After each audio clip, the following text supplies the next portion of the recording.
Hello.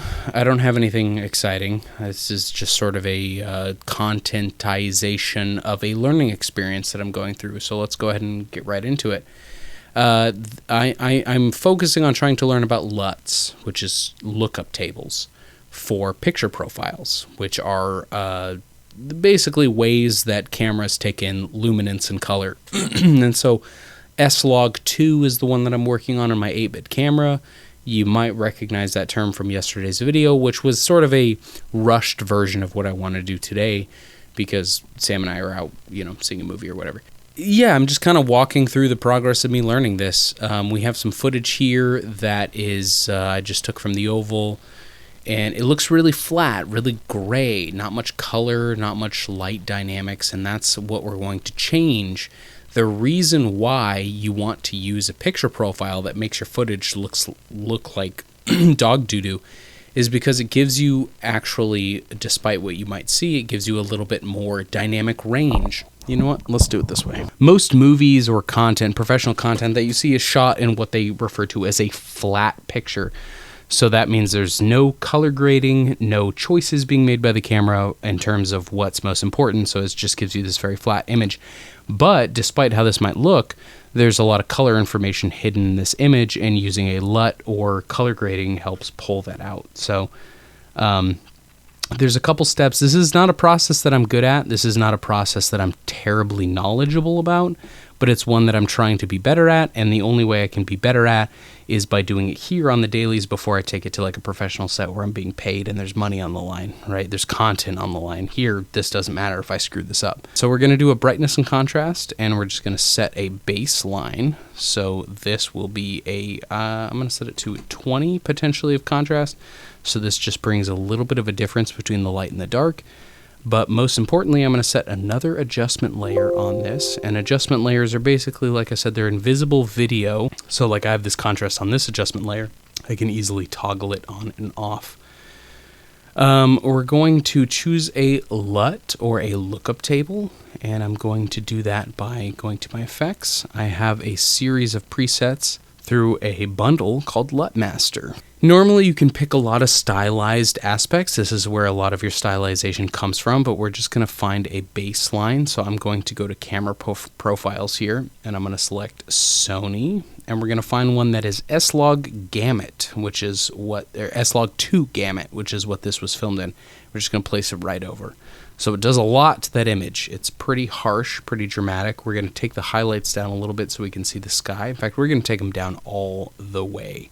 And then we're going to take the exposure down a little bit, just because I feel like that needs to be done.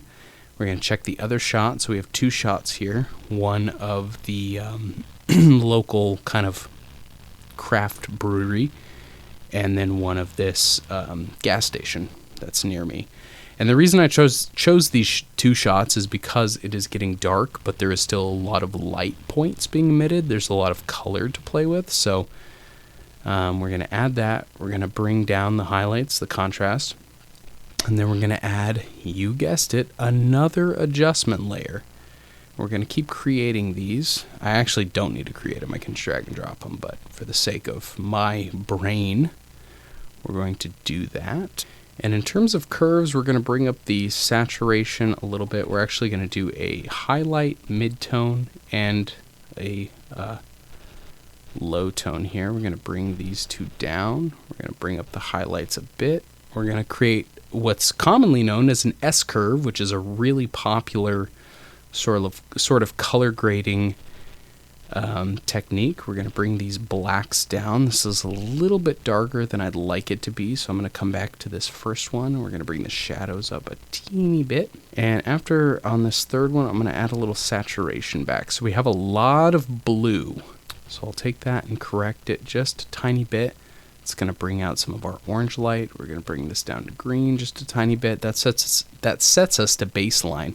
So you can already see the difference between before and after. Let's compare it to our original shot, which is super flat, and you can see we're slowly adding some contrast and color to this. We'll add another adjustment layer, and this time we will use secondary, so this will give some choice. We're going to set our color to these high tones, which are all going to be incandescent lights, essentially. So 36 Kelvin as opposed to the 52. And we will uncheck our color grayscale here, and that's going to just show us the highlights on both these images. So we're just seeing the lights, and I want to bring those as kind of as dramatic as possible. We're using highlight or hue, saturation, and luma to fine tune that, and we'll blur those a little bit so there's not as quite of a hard shadow. And then I want to, so we can uncheck this and we can see we're just controlling our highlights here, and I'm going to make them really yellow. And we're going to go back to the base layer because I want to add a little bit more contrast here, so I'm going to do that semi-artificially. And then lastly, we'll add, you guessed it, another adjustment layer. And we're going to add an opacity because I see a similarity that all of the light is held in the upper thirds, but we're going to do something a little bit stylized, and we're going to take an opacity mask here. We'll stretch it out over both sides. And we're going to highlight sort of the close subject. So if we unmask all of these, this is what we started with, and this is what we ended with.